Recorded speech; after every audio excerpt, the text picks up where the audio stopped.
Hello student, आज मैं आप लोगों को घनानंद के पद पढ़ाऊंगी, इसकी पूरी व्याख्या करवाऊंगी। तो सबसे पहले जो है कवि परिचय जान लेते हैं क्या है। घनानंद जी रीतिकाल की रीति मुक्त काव्य धारा के प्रमुख कवि थे। उनका जन्म 1689 ईस्वी में हुआ। जनश्रुति के अनुसार घनानंद दिल्ली के बादशाह मोहम्मद शाह रंगीला के दरबार में मीर मुंशी थे। उनके काव्य की प्रमुख भावना उन्मुक्त प्रेम है। यह प्रेम लौकिकता से अलौकिकता की ओर मुखरित है। वे प्रधानतः विप्रलंब श्रृंगार के कवि हैं, किंतु श्रृंगार के दोनों संयोग और वियोग पक्ष उनके काव्य में चित्रित हुए हैं। उनकी सभी रचनाओं में सुजान और संबोधित किया गया है, जिसे श्रृंगार में नायक के लिए तथा भक्ति भाव में कृष्ण के लिए प्रयुक्त समझना चाहिए।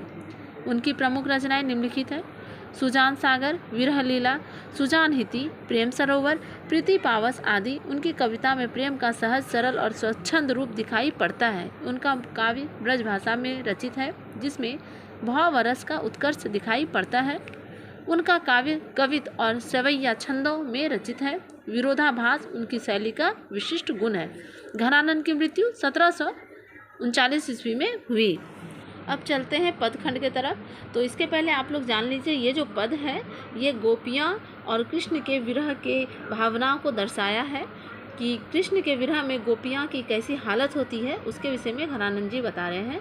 तो क्या है: भोर ते सांझ लो कानन और निहारती, बावरी नेको न हारती। सांझ ते भोर लो तारनी, ताकिबो तारनी, शो इक तार न टारती। तो प्रस्तुत पंक्ति में घनानंद जी कह रहे हैं कि नायिका सुबह से लेकर संध्या तक पगली दीवानी सी होकर उस जंगल की ओर एकटक निहारती रहती है और जरा सा भी नहीं थकती। शाम से लेकर भोर तक नायिका तारों को बिना पल के झपकाए देखती रहती है।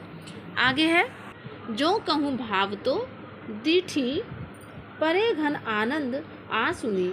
अवसर गारती, मोहन सोहन जोहन की लगियो रहे, आँखिन के उर आरती।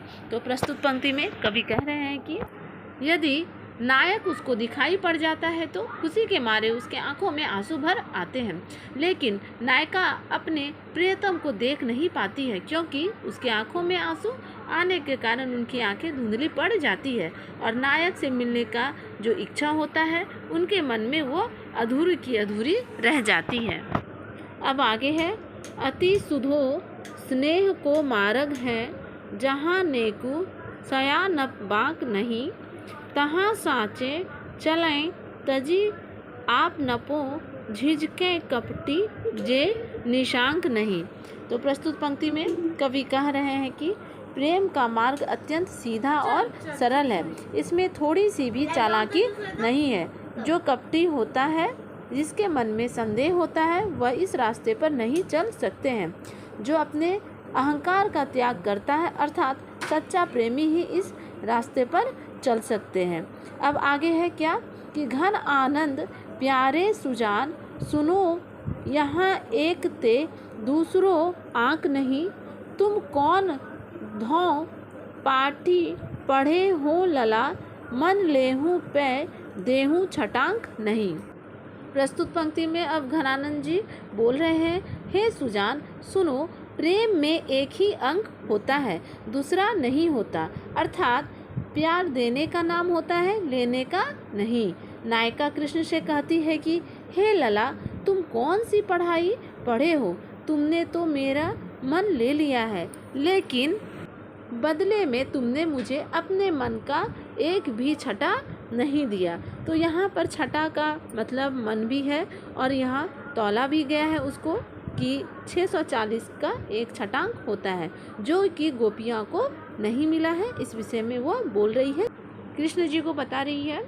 उम्मीद करती हूँ ये पद आप लोगों को अच्छे से समझ में आ गया होगा। तो मेरे इस वीडियो को आप लोग ज़रूर शेयर करें।